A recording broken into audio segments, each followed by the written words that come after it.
Halo semua, gimana kabarnya? Semoga semua dalam keadaan sehat. Jumpa lagi bersama saya Dwiki dan masih dalam sesi perkuliahan pengantar pendidikan. Pada video pembelajaran kali ini saya akan membawakan sebuah topik lanjutan dari topik sebelumnya, yakni tentang pengertian dan unsur-unsur pendidikan. Kita awali dengan pengertian pendidikan. Jadi secara substansi dan esensialnya, pendidikan itu dapat didefinisikan menjadi 4 cara yang berbeda gitu ya. Jadi pendidikan sebagai proses transformasi budaya, kemudian yang kedua pendidikan sebagai proses pembentukan pribadi, yang ketiga pendidikan sebagai proses penyiapan warga negara, dan yang keempat adalah pendidikan sebagai penyiapan tenaga kerja. Lalu di mana sih letak perbedaan pandangan dari pengertian pendidikan ini? Yang pertama, pendidikan sebagai proses transformasi budaya, yakni kegiatan mewariskan budaya. Karena sudah transformasi berarti ada hal yang diwariskan. Dalam hal ini adalah budaya.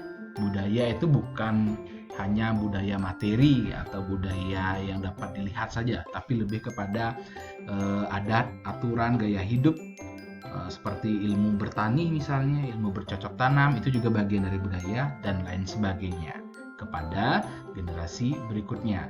Jadi pendidikan pada zaman dahulu itu dipandang sebagai proses transformasi budaya, mewariskan budaya, mewariskan cara hidup masyarakat tua kepada masyarakat muda sebagai generasi penerusnya. Kemudian pengertian pendidikan yang kedua adalah sebagai proses pembentukan pribadi. Jadi pendidikan itu dipandang sebagai kegiatan sistematis yang terarah pada proses pematangan atau pendewasaan diri, yakni cipta, rasa, dan karsa. Layaknya manusia, itu hakikatnya adalah sebagai monopluralis ya, memiliki banyak kreativitas, memiliki beragam kemampuan, beragam pola pikir, dan lain sebagainya. Jadi pendidikan ditujukan untuk membentuk pribadi yang matang atau dewasa. Kemudian pengertian pendidikan yang ketiga adalah proses penyiapan warga negara, yakni pendidikan itu dimaksudkan untuk membekali peserta didik agar menjadi warga negara yang baik. Jadi pendidikan juga dapat diartikan sebagai kegiatan untuk mengenalkan hak dan kewajiban anak atau peserta didik sebagai warga negara. Nah, kemudian pendidikan yang terakhir atau pengertian pendidikan yang terakhir adalah sebagai penyiapan tenaga kerja. Ini yang mungkin umum kita ketahui bahwa ketika kita sekolah maka kita bertujuan untuk menyiapkan diri sebelum terjun ke dunia kerja atau memilih profesi dan pekerjaan yang ingin kita capai, cita-cita yang ingin kita capai. Jadi pendidikan dalam pengertian ini merupakan kegiatan membimbing peserta didik agar memiliki bekal untuk mencari kerja atau untuk bekerja atau untuk membuka lapangan pekerjaan. 4 pengertian pendidikan ini layak digunakan, namun kembali lagi tidak ada yang paling tepat. Memang ini adalah pengertian pendidikan yang memiliki esensi dan substansinya masing-masing, yang manapun benar gitu ya. Kemudian untuk tujuan pendidikan itu sendiri, tujuan pendidikan dibedakan atas 4, yakni ada tujuan umum, institusional, tujuan kurikuler, dan juga tujuan instruksional. Tujuan umum ini berkenaan dengan tujuan dari pendidikan Indonesia, pendidikan negara kita yang tertuang dalam alinea keempat pembukaan Undang-Undang Dasar 45, yakni mencerdaskan kehidupan bangsa. Jadi tujuan umumnya ini adalah untuk memanusiakan manusia Indonesia menjadi manusia yang bernilai Pancasila atau Pancasilais gitu ya. Kemudian di bawah dari tujuan nasional, tujuan umum ini tujuan negara ya, ada tujuan institusional. Tujuan institusional ini adalah tujuan lembaga atau satuan pendidikan. Jadi tujuan antara sekolah kalian saat SD, sekolah kalian saat SMP, sekolah kalian saat SMA itu beda-beda tujuannya. Tidak mungkin sama. Itulah yang disebut tujuan institusional. Kemudian ada lagi tujuan kurikuler di bawahnya. Jadi di tiap sekolah itu punya kurikulum. Itu ya. Biasanya kurikulum ini dipisah-pisahkan berdasarkan bidang studi keilmuannya. Misal dalam kalian PPKN. Jadi tujuan mata pelajaran PPKN itu adalah menciptakan manusia Indonesia menyadari hak dan kewajibannya sebagai warga negara dan mampu mengamalkan nilai-nilai Pancasila. Misalnya begitu tujuan kurikuler PPKN. Tapi berbeda dengan tujuan kurikuler di mata pelajaran IPA dan mata pelajaran IPS dan lain sebagainya. Nah, itulah yang namanya tujuan kurikuler.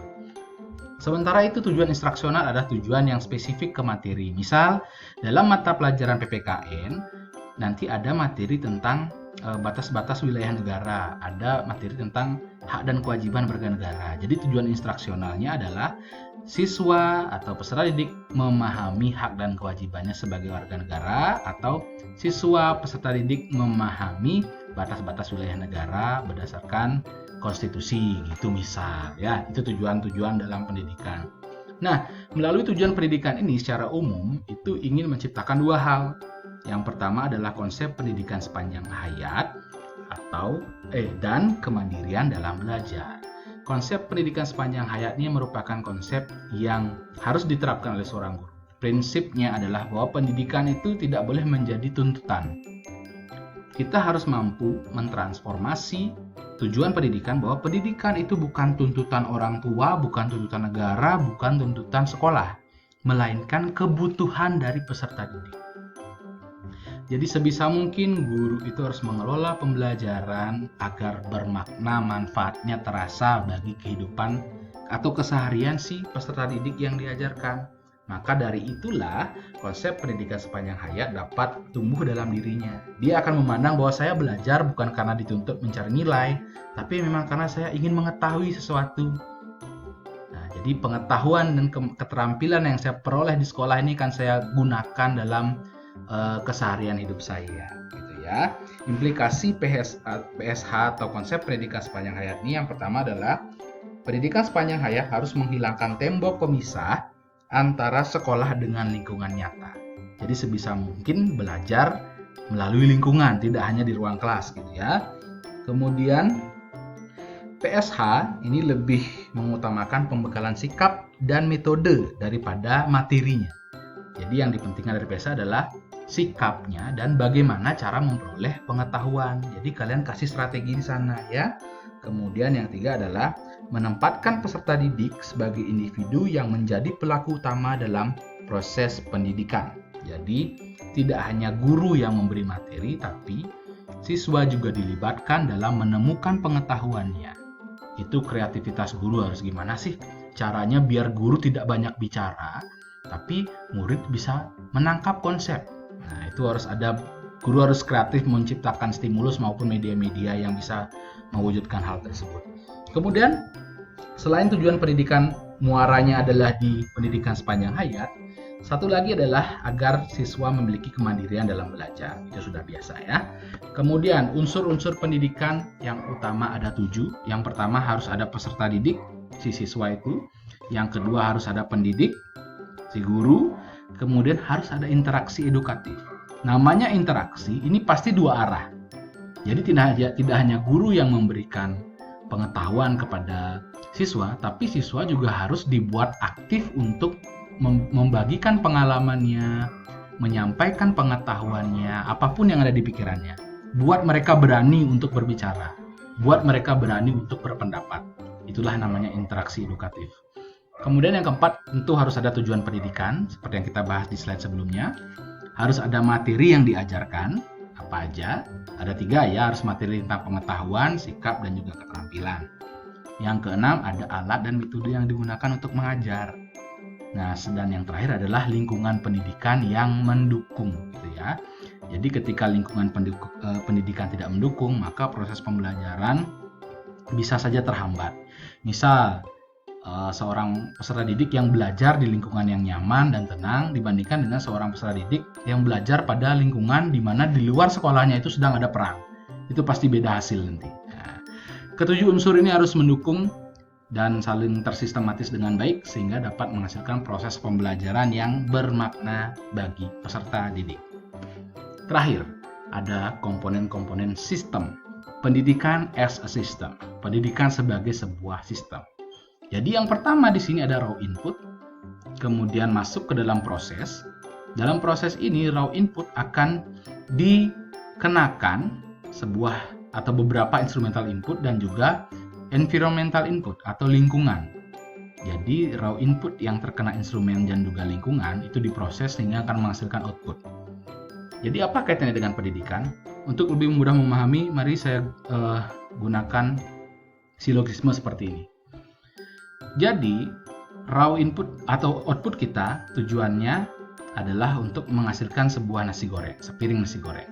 Maka raw inputnya atau masukan bahan bakunya adalah nasi putih ya, atau beras gitu ya. Kemudian diproses. Nah, dalam proses ini kita memerlukan alat-alat. Jadi wajan, penggorengan, pengaduk gitu ya. Kemudian membutuhkan bumbu-bumbunya apa saja, dan juga daging-daging yang melengkapi. Itulah instrumental input. Sementara environmental inputnya adalah dapur yang memadai. Harus ada dapur tempat memasak dengan kompornya. Nah, itu lingkungannya. Kemudian diproses, nasi ini diproses, diberi instrumental input berupa bumbu, daging, dan alat-alat.